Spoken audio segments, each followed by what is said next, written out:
Há algumas passagens na Bíblia que me trazem muita tristeza, e uma delas é a que eu quero tomar como referência agora para nossa reflexão. Segundo Reis, no capítulo 17. O título geral, que não consta da Bíblia, mas é da tradução da Bíblia na Sociedade Bíblica do Brasil, o título geral é A Causa do Cativeiro. E então Deus passa a detalhar todos os pecados, tudo aquilo que foi caracterizado como desobediência que o povo de Israel praticou, para que justificasse a punição de Deus, o encerramento da aliança, a destruição de Samaria, a destruição das cidades de Israel e o morticínio feito sobre os israelitas e, por fim, os poucos que sobraram terem sido levados para a Assíria. Tudo isso aconteceu porque eles fizeram uma série de coisas. Uma vez um tio meu esteve comigo e ele conhece o Evangelho e eu acredito que morreu sem o Senhor. Mas ele, naquela ocasião, me perguntou: Érico, convenhamos, não é uma discrepância ou uma falta de coerência por parte de Deus o fato de mandar uma pessoa para o inferno eternamente, sem oportunidade de voltar por toda a eternidade, por causa de um ato sexual que é feito com amor, aquilo numa boa intenção, um ato sexual, um adultério, um pecado qualquer desse tipo na área sexual. Para ele, pecado estava bem mais relacionado à área sexual. E a Bíblia diz que o salário do pecado é a morte. E ele estava exatamente questionando isso, por um pecado só.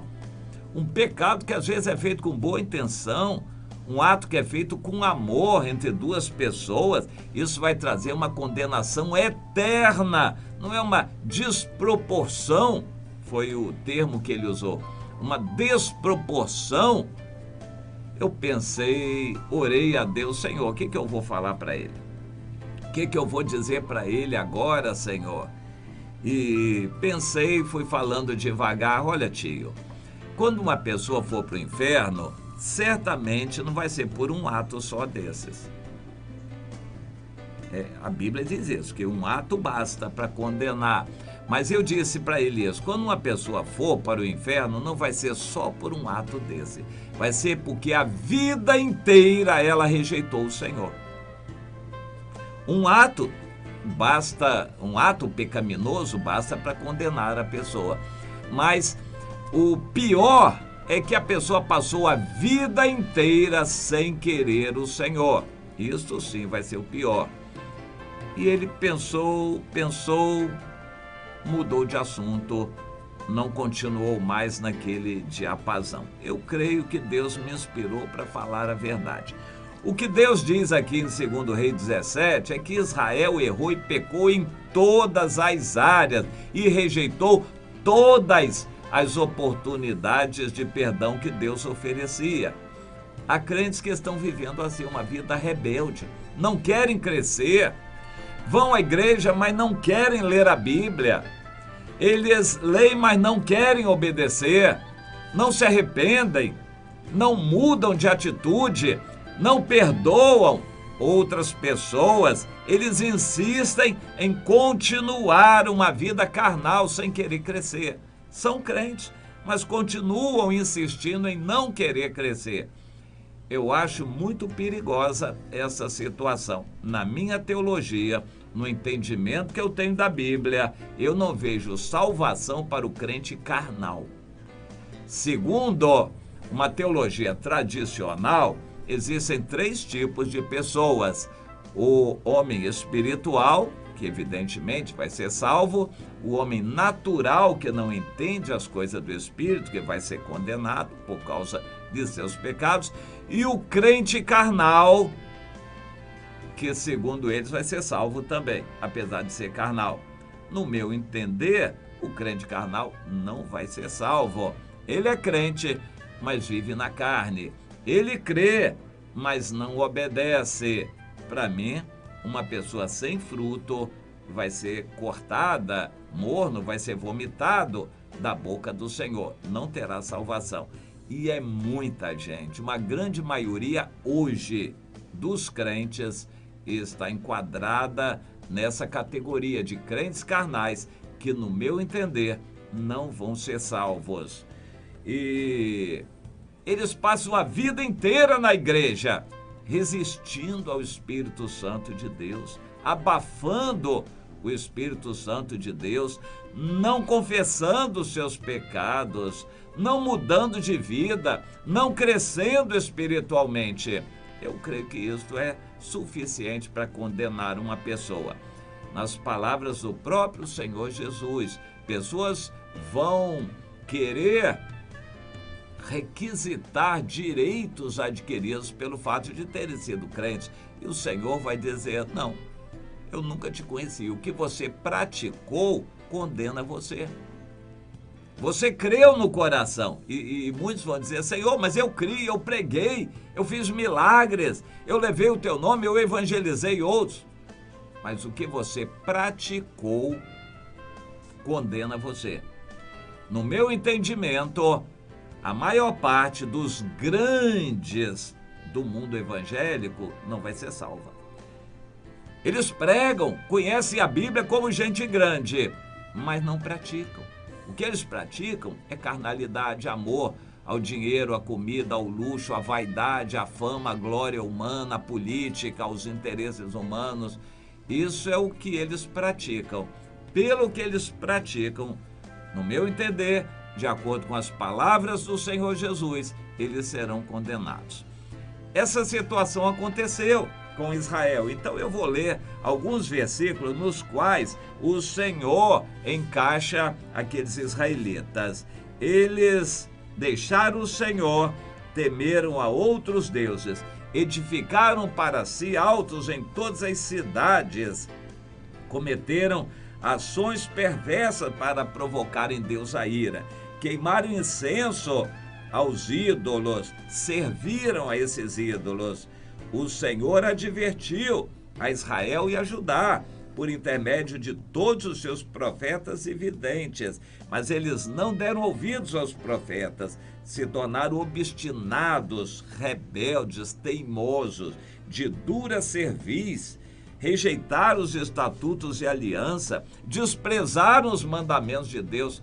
Para mim, isso é o que grande parte dos crentes está fazendo dentro das igrejas. Eles vão à igreja, no coração eles creem, porém a prática deles é mais ou menos isso. Eles gostam da televisão, da novela, do pecado, do mundo, da política, do dinheiro, da fama, da glória, da carnalidade. Eles gostam de tudo isso. O que estão praticando os condena. E Deus continua aqui em 2 Reis 17, falando do povo de Israel, que desprezaram os mandamentos de Deus, adoraram todo o exército do céu, serviram a Baal, se deram à prática de adivinhações, criam em agouros, eles se venderam para fazer o que era mal. E o Senhor se indignou e o afastou da sua presença. E até Judá também Deus teve que fazer o mesmo com ele, com Judá. Pelo que Deus rejeitou toda a descendência de Israel e os afligiu, até que os expulsou da sua presença. O Senhor promete expulsar todo crente carnal que não dá fruto, todo crente morno vai ser vomitado da boca do Senhor. Isso significa mais ou menos o seguinte: a tribulação vai aumentar e quem é crente morno não vai conseguir permanecer na congregação dos justos, dos santos. A dificuldade vai ser tanta, perseguição, insegurança, ameaça, fofoca na igreja, o ambiente vai ser tão ruim que eles não vão conseguir permanecer na igreja, vão ser vomitados da boca do Senhor. Então, o texto em 2 Reis 17, com relação a isto, termina dizendo o seguinte: assim andaram os filhos de Israel em todos os pecados que Jeroboão tinha cometido, e nunca se apartaram deles. É claro que no meio evangélico, ao aplicar essa palavra, muitos líderes vão ser responsabilizados, porque eles, por interesse de fazer a obra de Deus, faturar dinheiro para eles se enriquecerem com o evangelho, eles estão conscientemente torcendo o evangelho. Ao invés de pregar o evangelho, estão pregando bênção.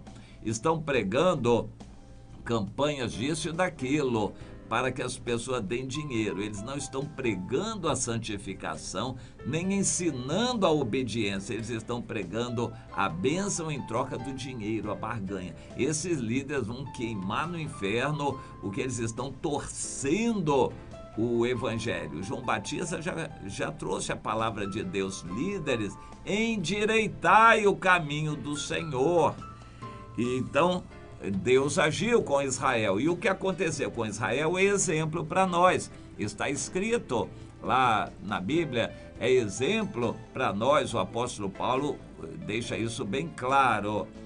Até que o Senhor afastou Israel da sua presença, como falara pelo ministério de todos os seus servos, os profetas. E assim, Israel foi transportado da sua terra para a Assíria, onde permanece até o dia de hoje, e não houve mais remédio algum.